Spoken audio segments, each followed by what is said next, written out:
Hey everyone, this is Mitchell Mander here, and welcome to another review of the Pokemon Journey series.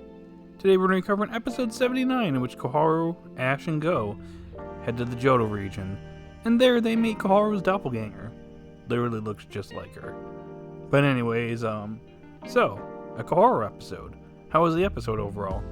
Well, before I get another review, I just want to say if you're new to the channel and you like this type of content, be sure to like, subscribe, and hit that notification bell. It'd be pretty awesome if you did that. So in this episode, Ash, Go, and Koharu head to the Johto region as a result of learning about the Eclipse Festival in the Eclipse Castle, and also potentially learning about Eevee's evolutions, Espeon and Umbreon. Obviously, Koharu wants to learn about this and learn more about its evolutions to get closer to Eevee and understand it a little bit more. So they all head to the Johto region. Now, upon arriving at the Eclipse Castle, Eevee actually ends up sensing Espeon and Umbreon in the distance and runs off after them. Koharu chases after Eevee before Ash and Go notice that Koharu is gone. The lore of the castle shows up. Well, she's the current lore of the castle. She's actually going to be stepping down after today. But she ends up explaining, I guess, the history of the castle to Ash and Go, in which their ancestor was the lord of the castle and was actually betrayed. But it was thanks to Espeon and Umbreon that he was saved. Interesting story, but Koharu was taken off, so Ash and Go head out to find Koharu and where she went. After running off a cliff and actually being saved by Espeon, Koharu and Eevee meet Haruhi and her Pokemon Espeon and Umbreon. And to say Koharu and Haruhi look the same is an understatement. They practically look identical, like twins. It's just that Haruhi actually has a circle in her hair instead of Koharu's flower. But anyways, they actually end up switching clothes, and Ash, Go, and the current lord of the castle actually confuse the two because of this. So nice. But anyways, we actually have a pretty nice conversation between Ash, Go, Koharu, and Haruhi. We learn about how her Eevees evolved into Espeon and Umbreon, respectively. One evolved in the day, one evolved at night, basically within a 24-hour period. So pretty nice, but I like the fact that she's actually talking to Ash, Go, and Koharu about how Pokemon and also humans and humans, can learn to support one another. Just like her Espeon and her Umbreon, they both have flaws. One's really strong during the day, one's really strong during the night, and they basically cover each other's weaknesses. I think this was a pretty interesting conversation, and I'll elaborate on this more towards the end of the review. We also learn, looking at a portrait in the castle, that Haruhi's ancestor was actually betrayed by his brother, but was saved by Espeon and Umbreon. But yeah, more on this in a little bit.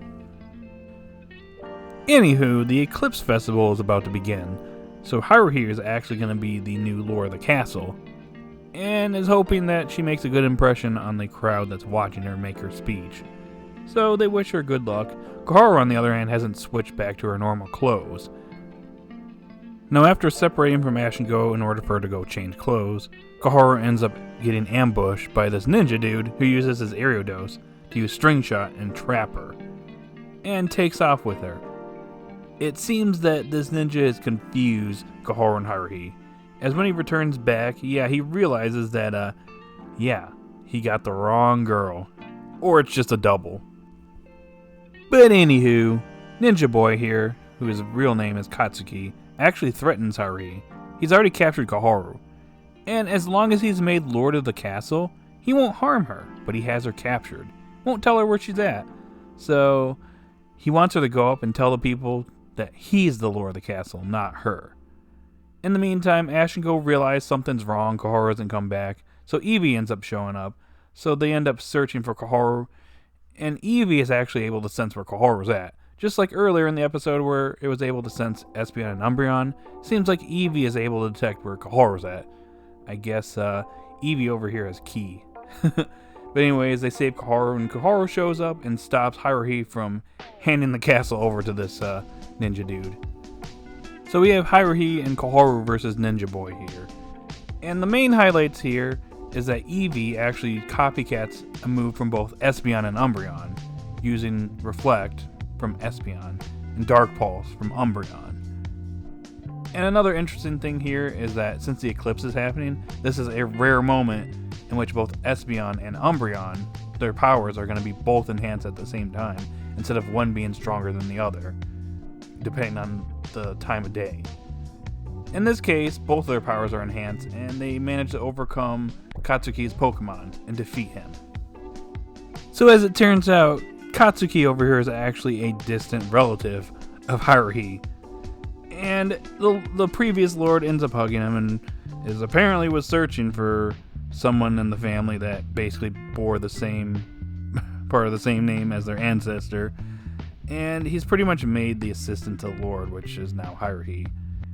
And yeah, she gives him a little talk about supporting one another, and that seemingly wins him over, and that's pretty much where the episode comes to an end, with everything all hunky-dory.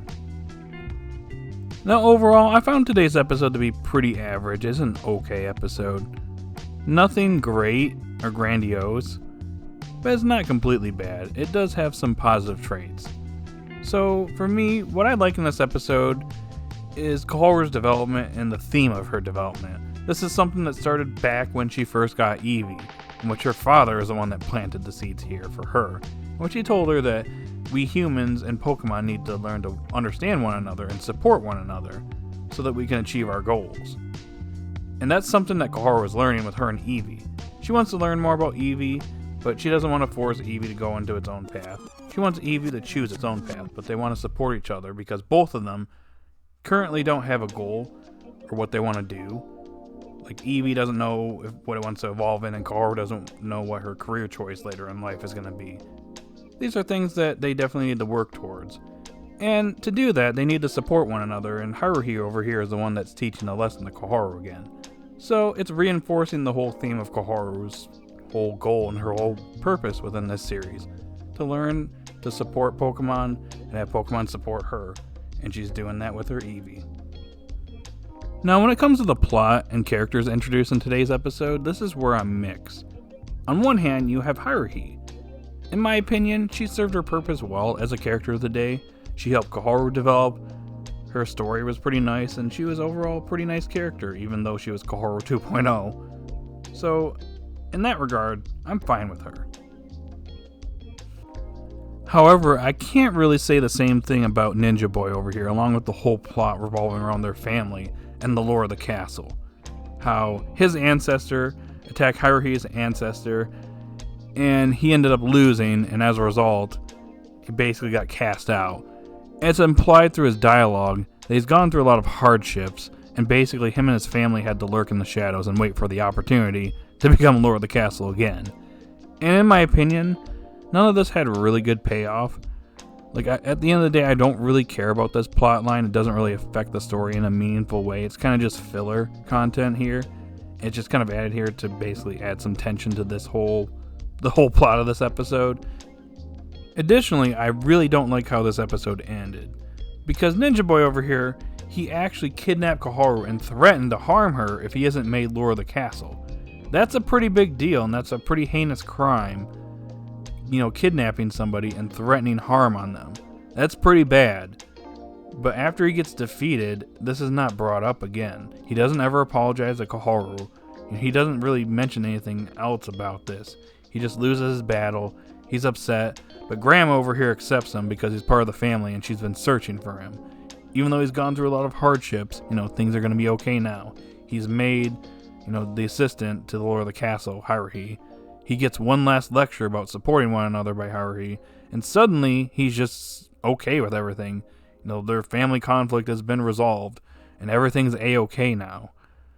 Except it's not A-okay. He tried to harm Koharu, he kidnapped her, and tried to harm her, and this is never brought up again. I don't know about you guys, but this rubs me the wrong way. Maybe I'm looking into this a little bit too deep, but I'm not a big fan of that. He tried to harm her, and he never, besides losing the battle, I guess, that's probably his only punishment in the episode. Just losing that battle. He doesn't face any other repercussions for what he did. It's kind of like with last week's episode, where the antagonist did some actual harm. Not to this degree, but did some actual harm and faced little repercussions besides losing the battle and getting scolded for a little bit at the end of the episode. So both of these episodes suffer from the same thing, in my opinion. But what do you guys think? In the comment section down below, what do you think of the whole plotline in this episode? Is it something that maybe I'm looking a little bit too deep into? Or maybe it just didn't resonate with you? Because it definitely didn't resonate with me. That's just my opinion, though. Okay, guys, that's pretty much all I got for today's episode review.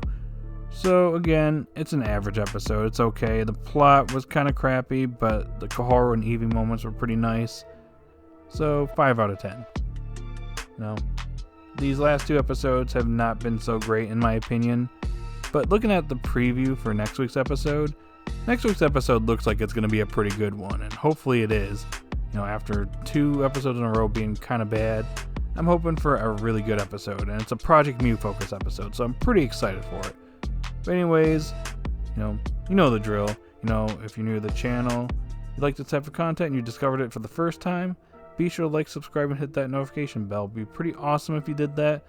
Be sure to post your comments in the comment section down below. Let me know if you loved this episode or hated it, or if you agreed or disagreed with my takes in today's review. And yeah, that's all I got. I will have a new video coming out tomorrow. I don't know exactly when it will be coming out, but be on the lookout for that. And guys, have a great weekend. And if you celebrate Labor Day or you're in the United States, have a great Labor Day weekend. And I'll talk to you guys later. Peace.